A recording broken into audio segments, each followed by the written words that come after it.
This is only the beginning, even though we're spinning out of control. This is only the beginning, even though it feels just like the end. I know the lights have gone out, everything seems wrong now, but somehow beautiful. Deep beneath these waters is the world we once knew. Where we're going, I don't know. This is only the beginning, even though we're spinning out of control. This is only the beginning, even though it feels just like the end. I know all the lights have gone out, everything seems wrong now, but somehow beautiful. Deep beneath these waters is the world we once knew. Where we're going, I don't know. But this ark will carry us to rest on mountain tops, and then we'll clearly see that it was worth it all. This is only the beginning, even though it feels just like the end. And though the waters rise and though the stars collide, there's peace here deep within my soul. I know it seems like it's all about to end, but our life has only started to begin. I know it seems like it's all about to end, but our life has only started to begin.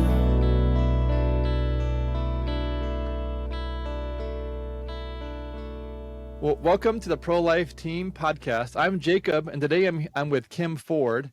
Kim, go ahead and tell us a little bit about yourself, and then tell us about your pro-life work. Okay. All right. Well, hi, Jacob. Thank you for having me. I'm very excited. This is my first podcast ever.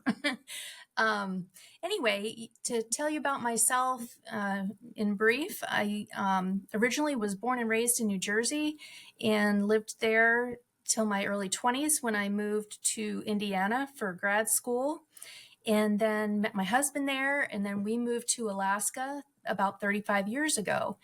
And I'll fill in some of the blanks later, but we've been here and love Alaska. And you've probably heard of it. Wasilla is where Sarah Palin is from. And her ex-father-in-law just lives 4 doors down. So we know the Palins. And anyway, that's us. We've been Yeah, here for a while. cool. Oh, and I'm a mom and a grandma of 7 and a wife. And and I was part of the pro-life ministry for many years at a pregnancy center, which is the next question, right? You said. Sure. Yeah, tell us about your pro-life work or your journey working with in the pro-life space. Okay. Well, I started out as a 19-year-old. I was home for the summer in New Jersey, and I was drawn into working at a pregnancy center in the early 80s. And at that time, I worked Saturday mornings. I ran the center by myself. It was small, but I was there alone, had been trained.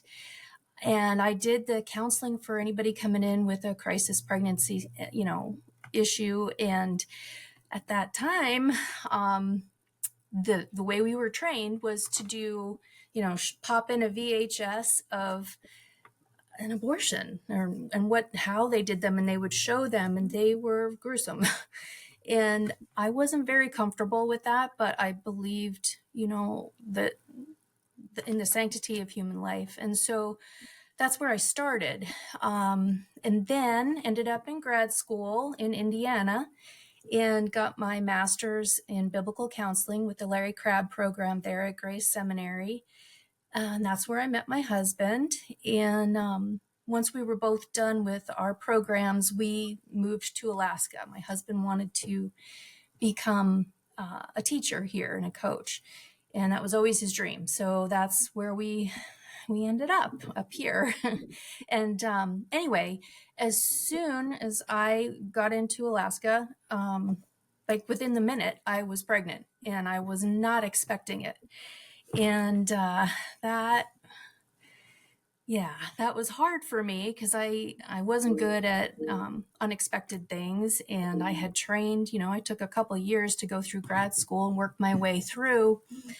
And then all of a sudden I found out I was pregnant when I was planning on getting a job in counseling and working full time.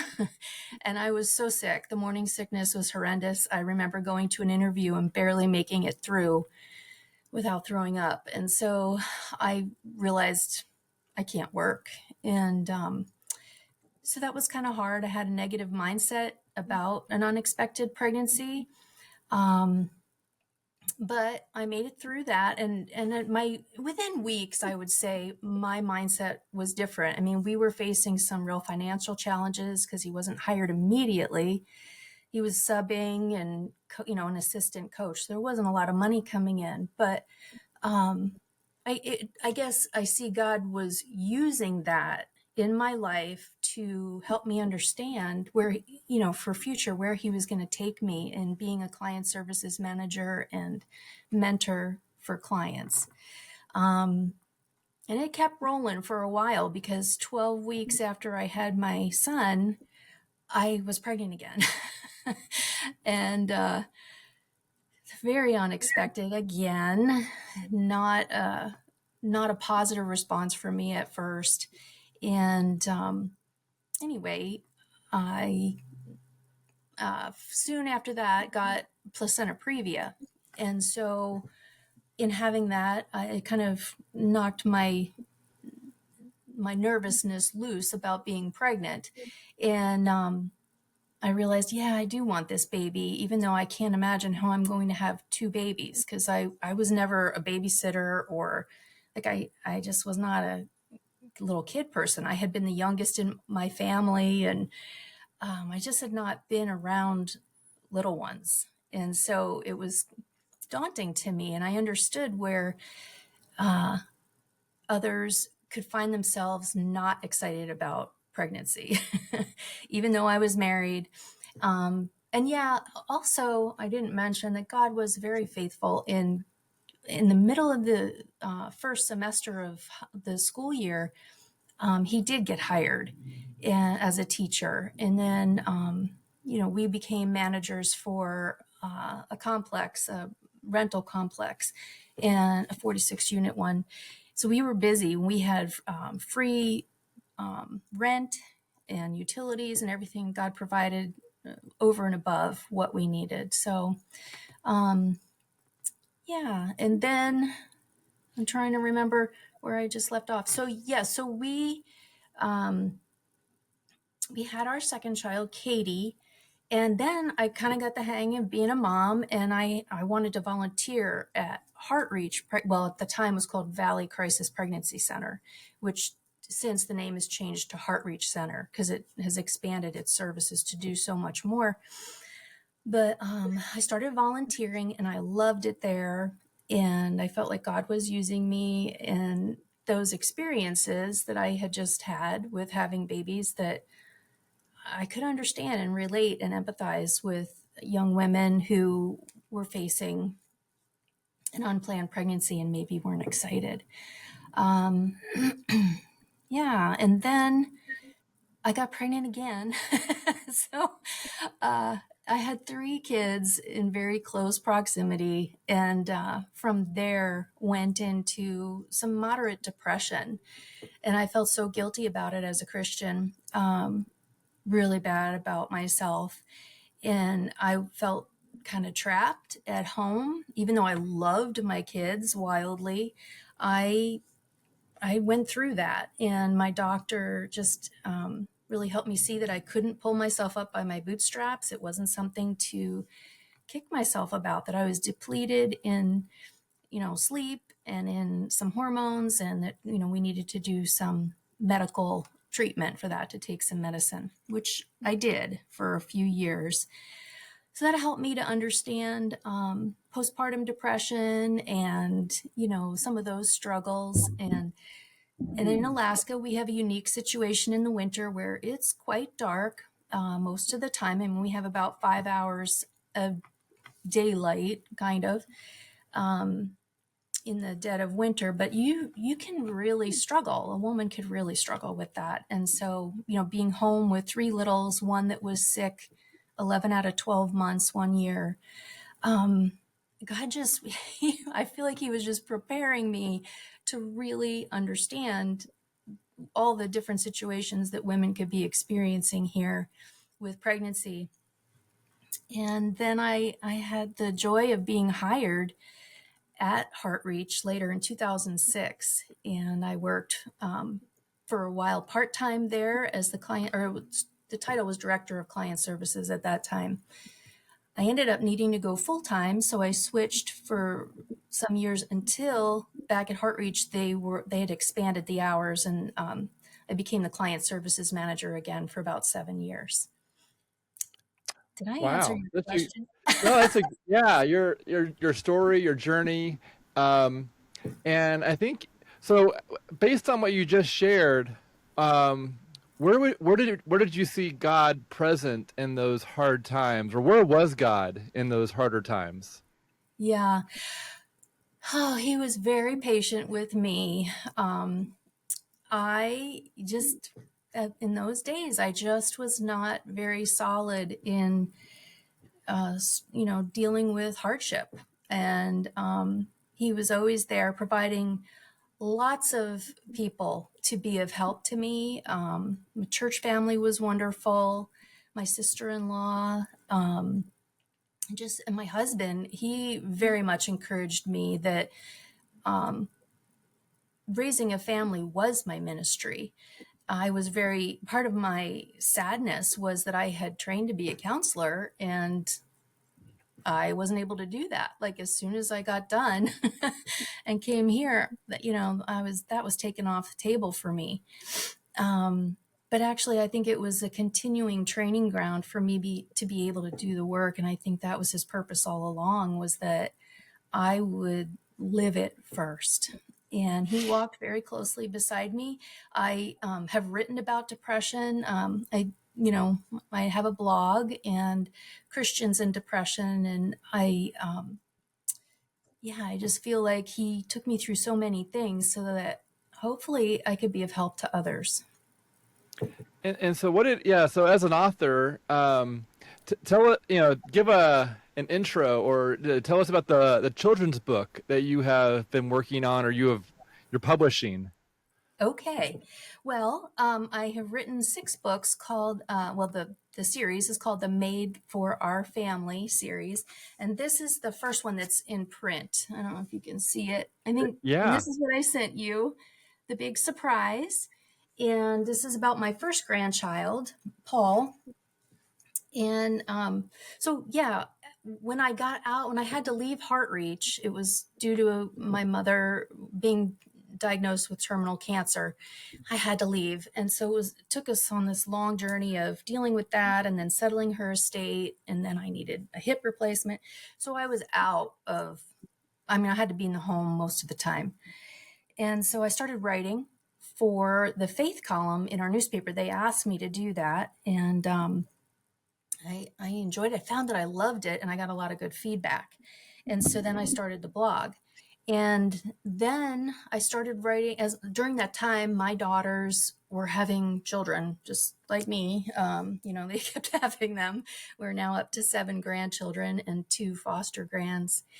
And their stories, God was really in their stories too. They just, it was amazing opportunity, really, to write about a lot of topics that surround sanctity of human life, fetal development, becoming a big sibling, all kinds of things that I wanted to teach kids ages 3 to 8.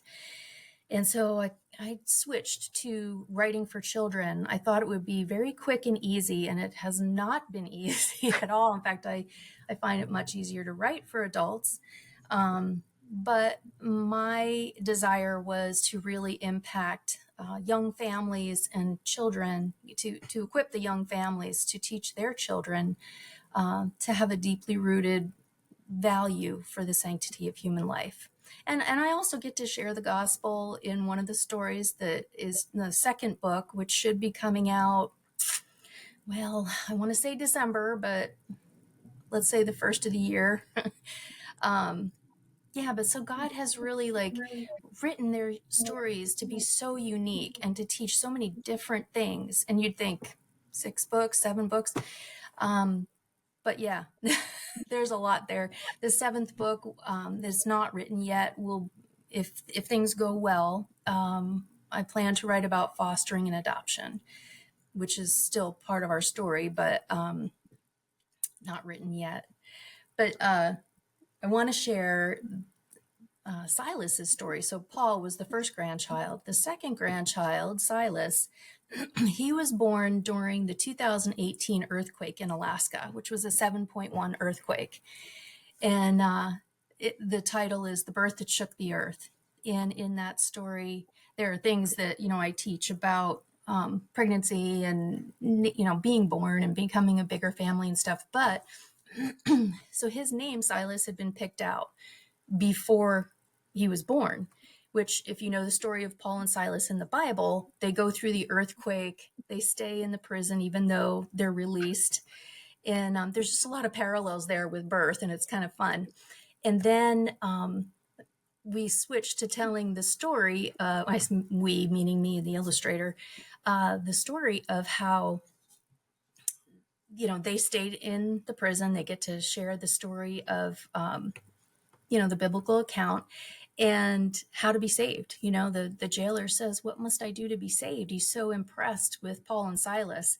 And, it gives the opportunity for me to use scripture and for parents to have that conversation with their kids. The books are written to be interactive. There's questions.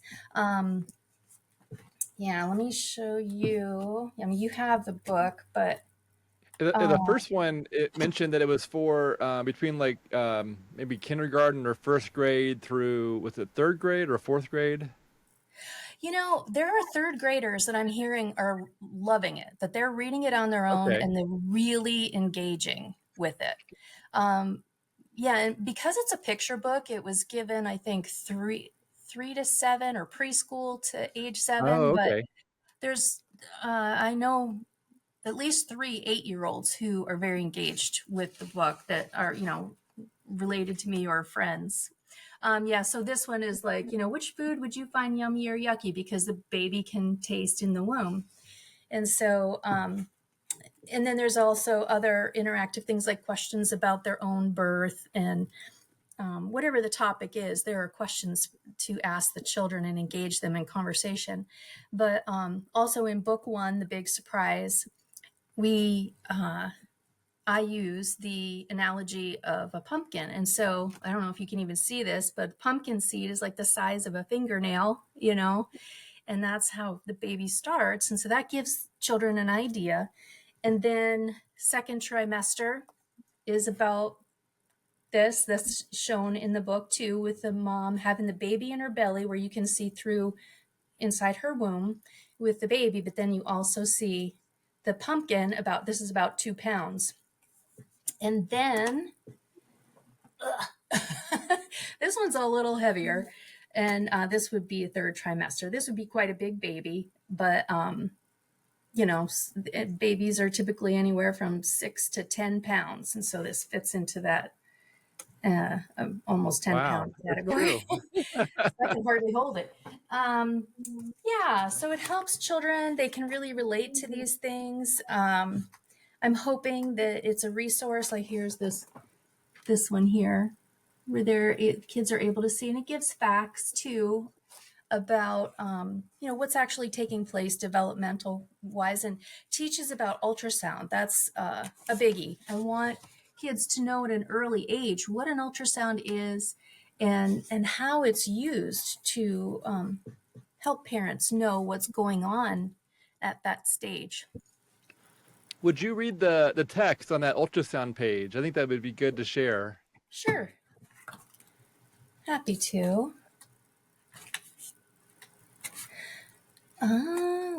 Okay, there's a couple ultrasound pages. They wanted to wait until after they went to the doctor and had an ultrasound.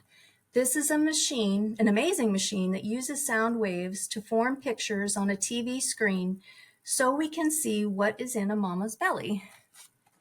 Some of the information they find out from the ultrasound tells them when the due date will be for the baby to be born, how many babies are in the womb, 1 or 2.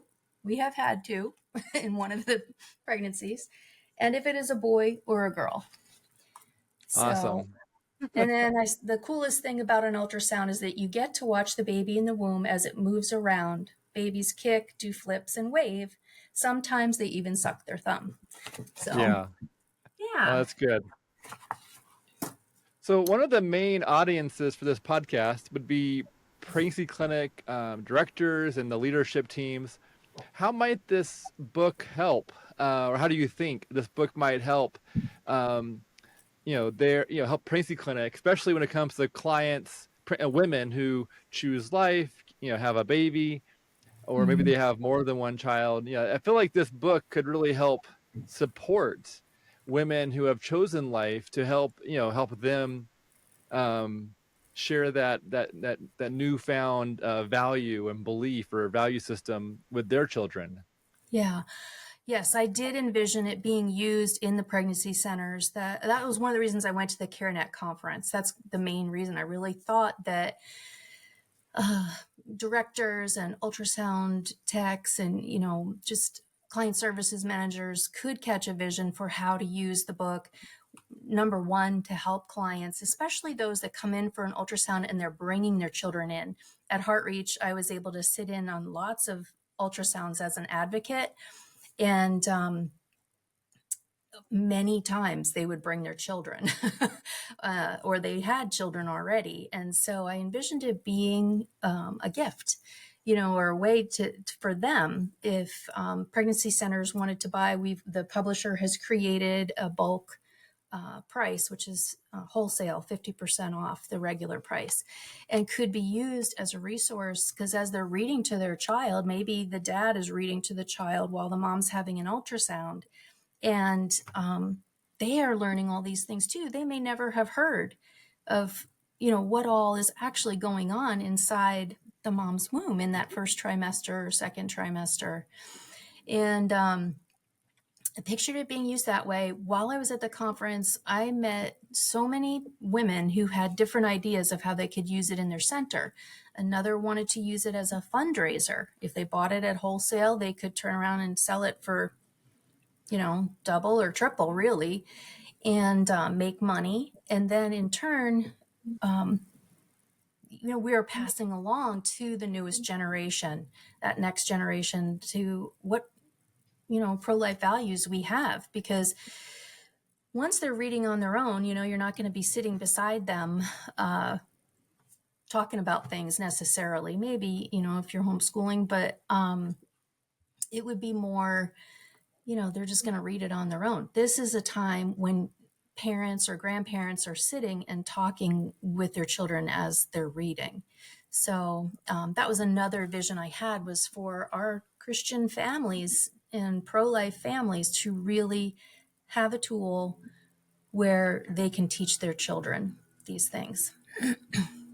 So, yeah, and the pregnancy center for sure. And also in mentoring, once they have made that decision that they're parenting, I think it does reinforce. If they already have a child, there's a lot that covers becoming a big sibling and how to help your mother, how to understand the change and deal with jealousy that might be there for a preschooler, and how they can find their way in their new role as a big brother or big sister. Understanding names and their name and how they got it and the significance of it. I've always found names to be very important. Um, Good. I yeah, like the part when you encourage parents to share the birth story, to their child as they're growing up, so that they can be excited about what it was like for when they, um, when the news was shared about the pregnancy, or when they had the birthday, the first birthday, and how people responded, and how people expressed their joy, and just the details of that story. Seems like it's a really good, solid story for someone to then be able to treasure and hold on to, and it's a really good foundation for building, just value for life, and these other good things. Seem like that would. So what are your thoughts on that life story, and I mean the birth story? Sorry, being yeah, shared and used. yeah. I do have some thoughts on that. I appreciate you saying that. I do see where, like, people might think, oh, it's about your grandchildren, but those are a springboard for me to tell stories that are uh, they're for everyone, really. They're relevant to every child, and the questions are intended to do that, to then make it their own story, for them to learn about their own story. And yeah, I that was my intent, is, to use their stories, because I really feel like God gave us such unique stories. I didn't finish telling about Silas. So he was born during the earthquake, literally, and it was a big deal here. And his name, Silas, which had been chosen before, but then it was, his middle name was Quake, Silas Quake, which is kind of a weird name. And some kids don't like having a weird name because, somebody else might make fun of it or think it's stupid. And yeah, I just felt like God allowed that, or orchestrated that, um, so that then at some point the story of the gospel could be told. He's certainly capable of doing that. I feel like he's in the details. I have a blog written about God is in the details. I really believe that. So, yeah. So how many days before his birth was his middle name Quake picked out? No, the Quake wasn't picked out. The Oh, okay.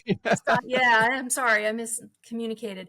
The name Silas to go with Paul. So the Paul and Silas, Okay. that was Yeah. picked So out. Quake The was Quake, picked afterwards yes, yes, because of yeah, that. that would Okay, have that been, makes yeah, yeah. Because when I first heard it, after they called, they were down in Kenai, which is about 5 hours from here. And when he was born, and they called and said his name was Silas Quake, I went, really? But now I love it. yeah, We call him Q sometimes. Yeah. nice. Oh, that's good. So through your pro-life journey, what's something that you have learned that may not be commonly known, or not commonly adopted, or something that you might consider you would like to have more people know about, that would be helpful to people that are working to rescue lives or working in pregnancy clinics? Okay. Yeah, that I have. I want to see if I can find this.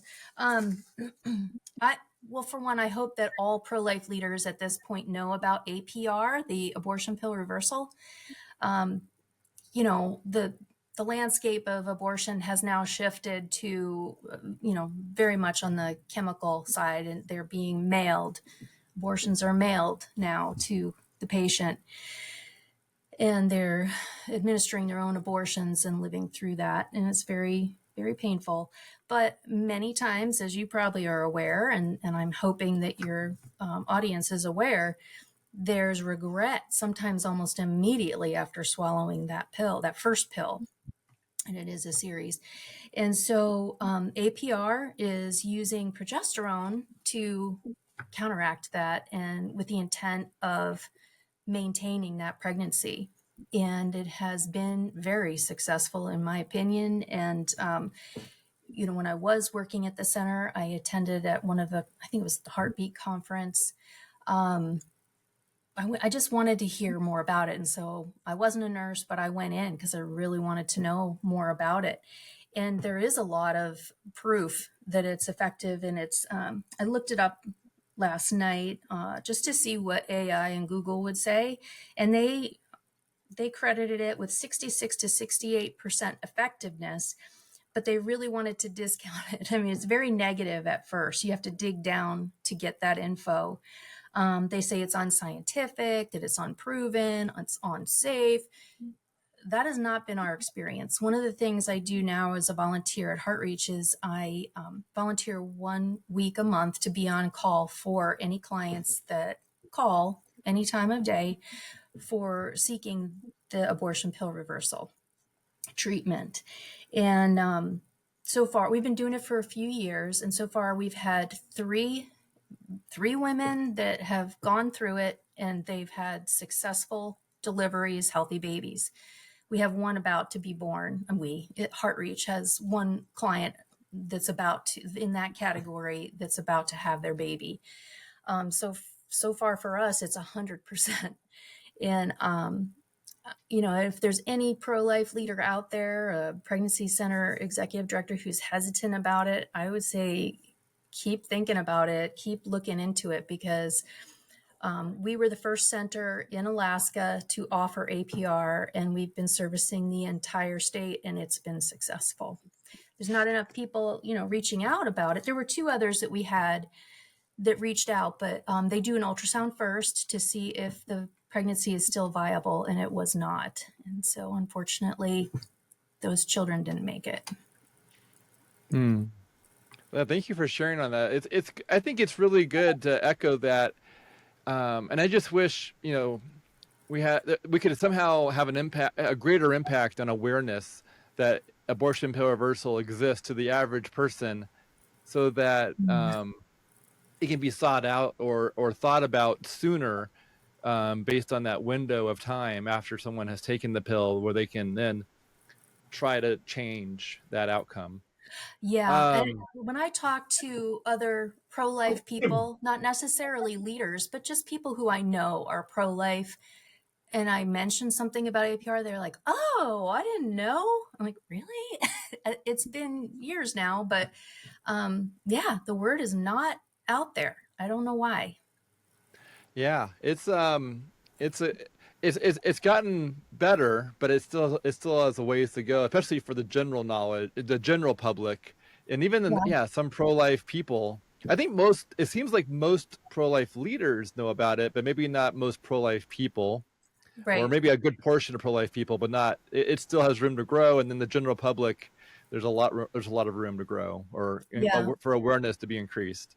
Yeah. And my Um, understanding is like Planned Parenthood, if someone, originates their um, abortion through them, that they are not sharing this as an option. So, they're supposed to be pro-choice, but they're not giving people that option to reverse it. And it's quite successful. yeah. Well, one of the questions I wanted to ask you was, would you share a story that pro-life friends or pro-life leaders may find encouraging? Okay. Yeah, I have a fun story that comes from the pandemic, of all things. There's not many good stories, are there, from that time? But during the pandemic, HeartReach remained open. We were considered essential services because of providing pregnancy tests, ultrasounds, STI testing and treatment. Um, and we provided essential needs like diapers and formula and all those things, clothing for children, just anything. We still have a wonderful market there. And so clients were coming in. Now, the one program that I was in charge of was the Embracing Parenthood program, which is like the Earn While You Learn, but it just had its own name. So I don't know, that people probably have different names for them. And so that they had been coming in center, but because we had just started Bright Course, we were able to offer over the phone and online type services as well for those parents, and to provide that support if they felt like they couldn't come in, or if anybody had COVID. I had it 7 times. Lots of fun. Oh, Um, But yeah, we kept serving. Anyway, there was a woman that came in who was pregnant, and she came in with her elderly mom, or she looked elderly to me. She was with a walker, and she looked older. And they were both getting items out of the market. And I have to confess, I at first was a little, I don't know, I thought, gosh, obviously the older woman doesn't need these items for a young child. Kind of being judgmental in my head, but I was still nice. And boy, was I humbled because she we got talking and she shared her story, and she already had one small child and she was pregnant again, and she had a condition or something that was going to make her not able to deliver safely. The doctors just were adamant that she was not going to survive the delivery, and they wanted her to abort, and she did not make that choice. Mm. And so she was resigned that she was going to die in delivery. And I can't remember all the specifics of it, but it was quite serious. And that this elderly mother was going to be the caregiver for these children. And so, of course, my heart did an about face and wanted to give them everything we had. and she told me that the reason that she couldn't deliver safely was because of COVID, she had lost so much. She had lost her health care. There was some kind of paperwork problem, administrative problem. She had lost her rental assistance and a number of things. And it was like a free fall. She was already dealing with poverty, but it was at a crisis level. And because HeartReach has such a great referral system, really makes that a focus of knowing where in our valley we can go to, send our clients to get help, that the kind of help we don't provide. We provide a lot of things, but not, rental assistance, and certainly not healthcare.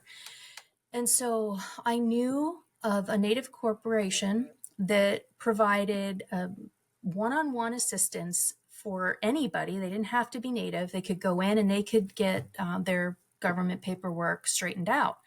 And I made that phone call. I didn't just give her the number. I said, wait here, I'm going to go make a phone call. And I went, I made the phone call, made the connection. They said, send her right over, which we did. And it was afternoon, and they got her in. And before the end of the day, she had the health care that she needed. They got all her paperwork straightened out. Sometimes they just aren't equipped. It was COVID, everything was shut down. People were working from home. She was not getting through. She gave up. She was just like, I guess this is it. This is my best plan.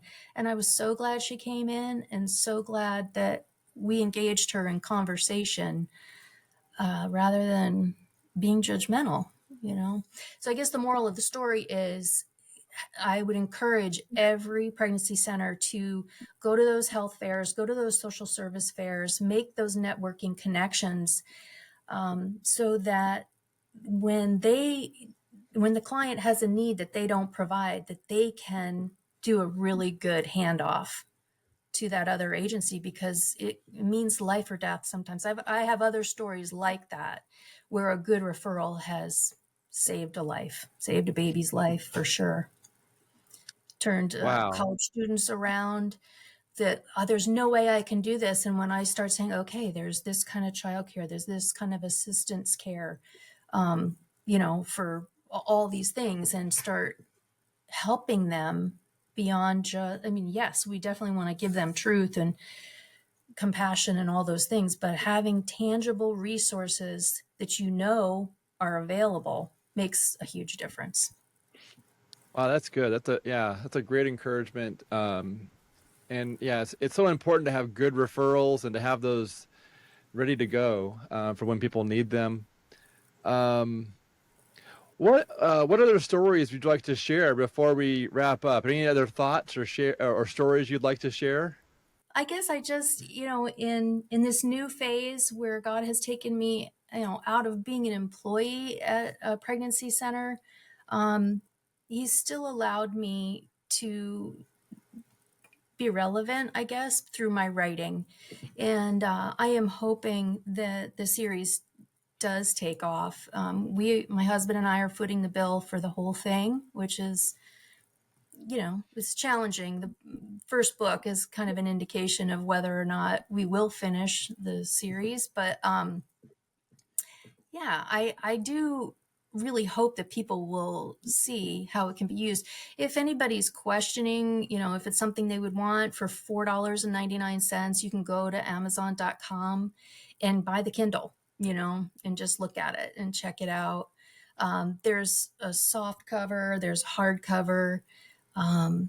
Those are great ways to check it out. But I'm because I believe in it so much and teaching that next generation, I really want to see it through and do the entire series. We just had our banquet for Heartreach. Our fall benefit dinner is now the lingo. We had 500 people there, and I was one of the greeters. And honestly, the majority were older people, my age or older. And yes, I understand that because we're the ones with more money, and the ability to get out and go to something like that. But I am really hoping that the younger generations will carry this on, that they will learn from a young age about the sanctity of human life. So that's Would you share a little more about what it's like to have a book that's designed to teach a young child, let's say 3 to 8 years old, about trimesters, about different stages of pregnancy, about essentially, because they're able to understand these concepts. It's not like you have to be in college or high school to understand these concepts. They can. What's it like for to see those light bulbs go off and to essentially. And then would you also speak about the culture of life and how this is building a culture of life? Well, I do believe that it could build a culture of life. It can help. I believe there's so many parents that are already doing that in their own way. This is a resource for springboarding for them. But I can read, let me find my Facebook page, my author Facebook page. I put on there, like, asking a few people, would you just tell me how your children or grandchildren responded? I just would like some stories. Hold on, I got to get there. Take your time. Yeah, it's Kim Ford Author. Oh no, that's my website. KimFordAuthor.com is my website. But my Facebook page, here I am. And there's you, eye rapture, coming up first. So where's my post? I probably posted too much. Okay, if you have read the first book in the Made for Our Family children's book series, The Big Surprise, could you leave a comment or a question that your child or grandchild had? Or leave me a reaction to the book. And it was in preparation for this. And so I have a couple comments that I'll share. One friend who is a grandma texted me. She texted me privately. And she texted me a picture of her cute 8-year-old granddaughter reading. And this is what she said. Perfect day to get a new book. She loved it and said, Mima, you should get all of the books. She asked questions, was very interested in the story, shared what she was reading, liked the trimester photos and comparisons to a pumpkin. She was excited to see the family lived in Alaska. Lots of great interactions with her while she was reading it. I had 3 new books laying in a stack. I showed her all of them and she picked that one. So that was fun. Yeah. And then another friend said, my grandkids loved it. I have a big stack of library books available to them when they come over, and they always pick your book first. Hazel is very intrigued by the technical aspects of ultrasound, and she also has me read each one of the anticipated upcoming books from the last page. She's requested that I get all of them. I don't think there's much higher price than that. I don't think she means price. Value or much higher praise. I think she means praise. Yeah. Praise, yes. Yeah, I think it was a, autocorrect that wasn't correct. Yeah. And I asked her what the age of her granddaughter was, and she said she's 5, he's 4, because she has a grandson too. Awesome. So 4 and 5 interested in ultrasound. Who knew? Yeah, it seems like a lot of parents like to let their their newborns or young children have classical music playing because it just seems like it's really going to help them develop well. And I feel like what you're writing and inviting people to talk about in a way that's friendly towards someone preschool or between that ages of 3, 4, 5 all the way up to maybe 8 to even maybe 11. Honestly, it feels like it's helping children build up some really good um, core values and principles and understanding, and it even has some medical slash science understanding in a way in which they can relate to it, in a way in which it relates to how their brothers or sisters were born, or their mom's pregnancy, or their own birth story. It has a lot of connections where it brings it in a way that they can understand it. Yeah. Yeah. The story of our twin grandsons that were born, that is very different. They were born 10 weeks early, and it was emergency C-section. And they had many, many health challenges. They're doing great now. In fact, they turned 5 this week. But through that, I was able to teach about preemies and hospital stays and more serious things, but still from a kid's perspective, and being sensitive to the fact that they're children, and yet the realities of pregnancies that don't go as planned, Yeah. So maybe for those who for those who want to see more content, in this space, culture of life building, supporting parents, supporting children, understanding these, messages that support life postures or life decisions or life, you know, positions. Maybe they could buy the first book in order to help encourage you to be able to continue on with the book series. And then maybe they could also post a comment on Facebook or share something to help, to help be a part of this, culture of life being built based on, this book being promoted, and essentially as a way to help promote their circle of friends to have exposure to Yeah, this that'd book. be wonderful. Yeah, Yeah, that would be wonderful. if they would be willing. I just this morning created an author page on Amazon, and well, I mean, I had the author page, but then I created the URL that can share my author page, and it's kind of long, but I don't know if something you can post underneath after Sure, if this. you send that to me, I can add it in the show notes. Yeah. And of course, if someone reaches out to you in some way, you can always give them more information as well. Yeah, Um, I have a website. I have a Facebook page. On the website, you can be taken directly to the page on Amazon.com to buy it. And there's 3 choices: Barnes and Noble, Books a Million. Christian Books has it, but they don't have a picture of it. They just have the title and my name, and I can't get them to add the picture of the book, which I think is something people would be interested in, and a description of what it's about. and I really like the designs or the artwork in your book. Who is behind those designs and art pieces? Well, it's a conglomeration of people. Actually, the publisher had always had great success in the past with using Fiverr. Have you heard of Fiverr? Yeah, yeah. So they're sort of a liaison between an author and an illustrator, and it did not go well. It was so frustrating. We actually have 4 different people that have done the artwork for this book. One of them being the publisher herself. She created this cover.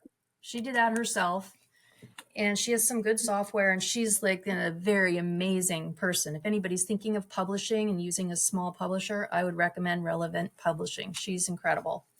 And then she did this one too, which I thought was Wow. really good. So we didn't give credit to an illustrator. One of your employees that I met at the conference, I can't remember her name. Sandy or Carlene? Carlene. I think it was Carlene. Okay. She told me about an artist that I have been in contact with, and I would love to use her because she's fantastic. She's Christian. She has her own, she's an author illustrator. I like her work very much, but she's 10 times what a Fiverr illustrator costs. So we are in communication. I sent her a book. I'm praying about it. I'm like, Lord, I know this is way out of our financial reach, but I mean, when I was very first doing this was encouraging. There's a young man who comes to our house a lot, and he's like in his mid 30s. It's probably, is that your age? How old are you? Oh, I'm 47. Oh, okay. You look so young. Thank you. But he comes often to our house, and he's a lineman. Um, and at that point, I don't know, he just kind of, how do I explain this? He gave a good amount of money to help me because I wanted to go to the conference. And then he made other linemen send me money, and they did. And so it was enough for me to pay for a booth at the conference, which you know how much that is. It's pretty expensive. So that was a big encouragement for somebody to believe in the work that I was doing so much that they would give money. It was pretty incredible. So I know the Lord can do Wow. it. I did not ask for that. I was a little embarrassed and like, well, I don't think you should give me money, but it's not for me. It's not like I'm taking a vacation with it. It's for No, getting that's the word good. out there. Yeah. That's a good story to share. Yeah, thank you for sharing that. Yeah, and he at Um, the time, I will say he was not a believer at that time, and just this past week, after about 20 years of praying for him, he has accepted the Lord and is wanting to be baptized. So I'm pretty excited. wow, Yeah. that's amazing. Wow, it's Yeah. amazing in so many ways. Wow, that's great. Well, Kim, thank you so much for being on this podcast. Would you close out our podcast with a prayer, and then yeah, well, and then those who are listening are invited to join in. Okay. And one thing I didn't say was that, or maybe I mentioned it, but only briefly, about wholesale.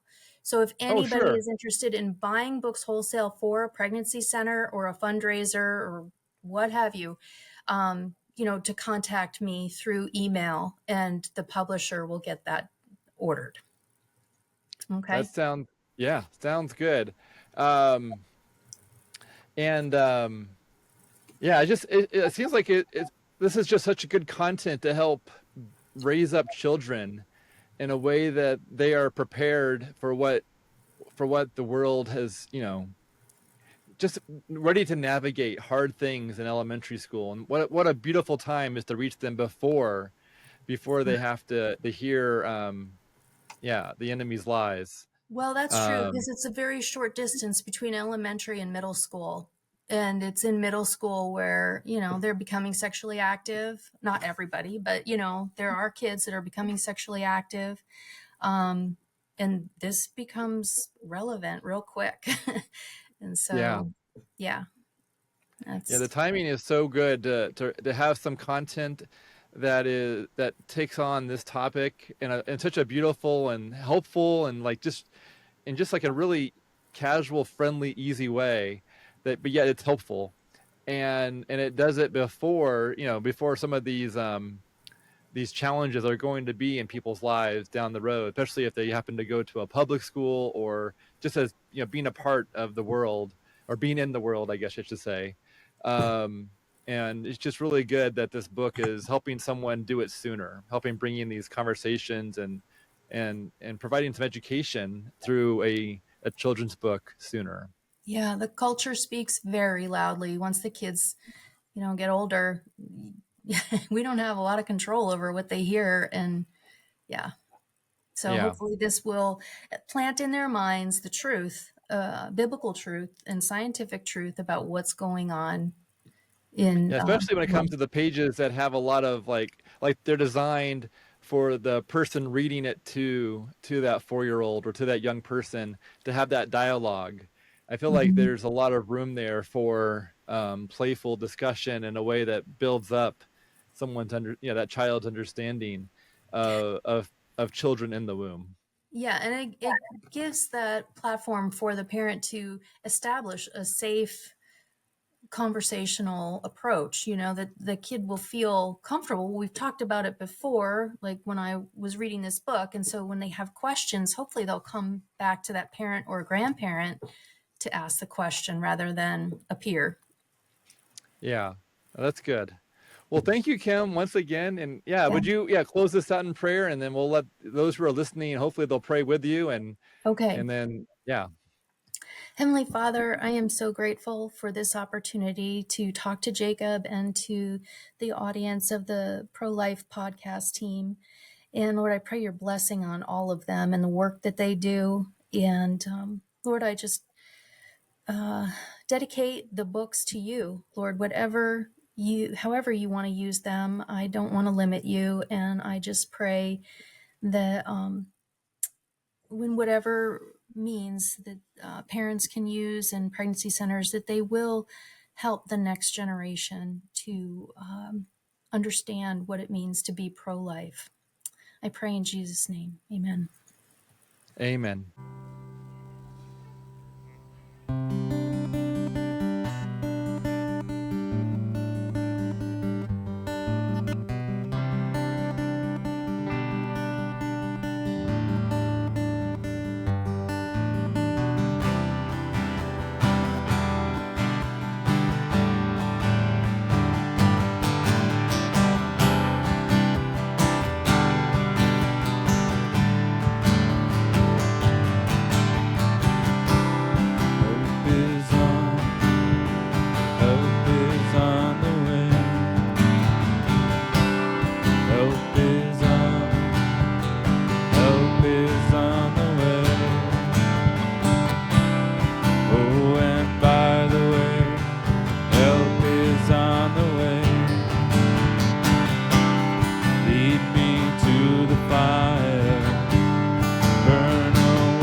judgment, compassion, judgment, compassion. Strength is my weakness. Strength is my weakness. Strength is my weakness. Strength is my weakness. Strength is my weakness. Strength is my weakness.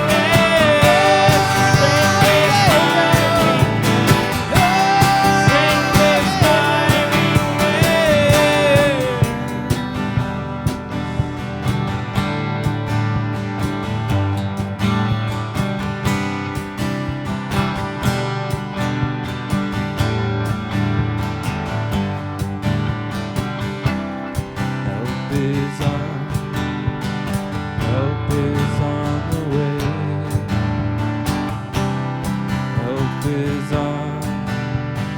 Help is on the way. Oh, and by the way, help is on the way. Lead me to the fire, burn away the liar. Time contemplated, we need you lately. We know your truth without reservation.